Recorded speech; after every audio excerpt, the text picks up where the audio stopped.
Hello everybody, welcome to World of Warship Blitz game, and today's game is the Tier 5 Pan-Asian Premium Destroyer, the Anshan, which is one of my favourite boats. And today, this video is a little bit different because for a long time I've been playing the Anshan. It's a really great little boat. It's got the most fantastic stealth ever, it's got great agility, and it can stealth torque quite effectively.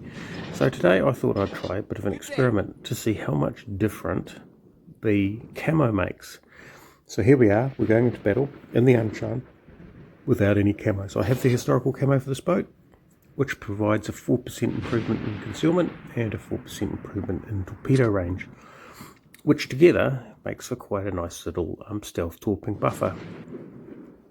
Now, as you can see in the top left, we've got the mini map, which shows the range of our main guns. Now hopefully at some point I'll switch to torpedoes, and you'll be able to see that reduced. So it does retain some stealth torping capability, and that's because I have the Concealment Modification 1 in the third slot, but it's not quite the same.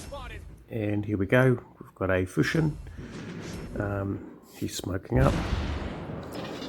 Here we go, Lex goes to, oh yeah, well unfortunately because I've fired the torpedo range. Here comes the Fushin with his torpedoes.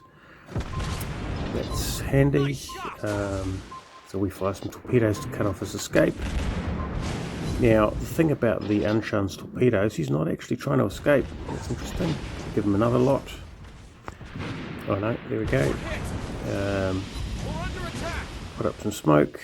He's turning away. So we've taken a little bit of damage, but we've been quite a considerable amount of damage to him, if I could hit him. And it might be just time to get out of there. Yeah, so yeah, because he was running in our direction, I do rely on this high stealth in the Anshan to determine how the destroyer engagements go.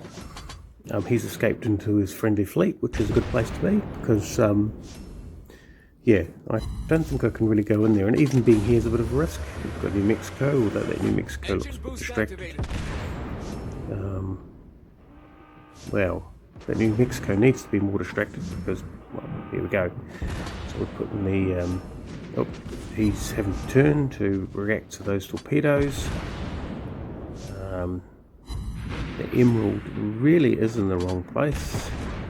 The Fushin, although the Fushin's dangerous to the Emerald, its torpedoes aren't dangerous to me, its guns are dangerous to me, but we've effectively got the equivalent guns, so in that respect, yeah, so be it. So we go for the bigger target, and away we go, releasing our rather mediocre broadside of 6 torpedoes, keeping the move up so that his guns can't track. We get a fire on him, and he gets taken down by the Leander, but that's okay. The Leander's got something else to shoot at. We've lost our Iron Duke, which is, well, there we go. This Fushin drive is obviously very new because that's the second time he's wasted torpedoes at a destroyer. So not only did we dodge them, we didn't really have to either. So far, the tactics that I used with the camoed Anshan are pretty much the same as I used with an uncamoed Anshan. So the camo certainly improves things and makes things a little bit easier, but it doesn't really fundamentally change the boat. So that was, I mean, that was my premise, was that if, you know, I won this boat in a crate, so effectively it cost me nothing, but the camo obviously costs gold, and is the camo requirement to make the boat the super little performer that it normally is? And the answer is resoundingly well, no, not really. Because I'm pretty much running it like my sort of stock Anshan with, you know, with all the mod cons. Sorry, my full-on Anshan doesn't seem to behave, or behaves a little bit better, but the same tactics work.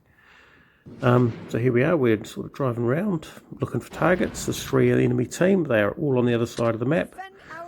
Our Emerald has gone into their capture zone, and I'm going to head north because, well, I'm quick, and it takes forever to capture this capture zone. So assuming the Emerald stays in there, which I'm sure he will, my job is to help the guys up north. We've got our battleship there, facing off 3 battleships. Well, we don't. We have a cruiser, we have a destroyer and a cruiser on the other side, against 2 battleships and a cruiser. So that's a pretty difficult, well, the battleship, it's going to be pretty rough for the battleships to have that number of destroyers around, but that cruiser can make a bit of a mess of us. And here we come across to Leander, who's taken a position protecting the base. Of course, his ability to protect the base against 2 battleships is pretty low. However, his capability of taking on the cruiser is, okay then, it's a cruiser and a destroyer against 2 battleships and a cruiser. It's sort of reduced the odds quite a bit. And if our friendly team wasn't capping, we'd probably have to think twice about what we're going to do. Although, to be fair, that Iron Duke looks like he's on his last legs. There he goes. Taken down. Leaving 2 battleships to the north. Right, so I mean, well, we let the game play out. Well, we won't let the game play out. We got a nameless hero award. We captured the enemy cap, so rolled up one flank. The other flank couldn't get into position to retake our cap, ending the game. Yeah, so the impressions are that the Anshan, I mean, I love the Anshan with the historical camo. I love that capability of sneaking in and out of places. It doesn't quite have that same sort of, it does give it a bit of an edge with that historical camo, but on the other side of it, it is an extremely capable ship, and as far as I'm concerned, even without that historical camo, the longer range torpedoes in the Gnevny and the fact that those aren't deep water, unlike the Fushin, means that it's sort of that middle ground that's I find fairly general purpose. Anyway, I hope you enjoyed watching it. Thanks for watching, and we'll catch you next time.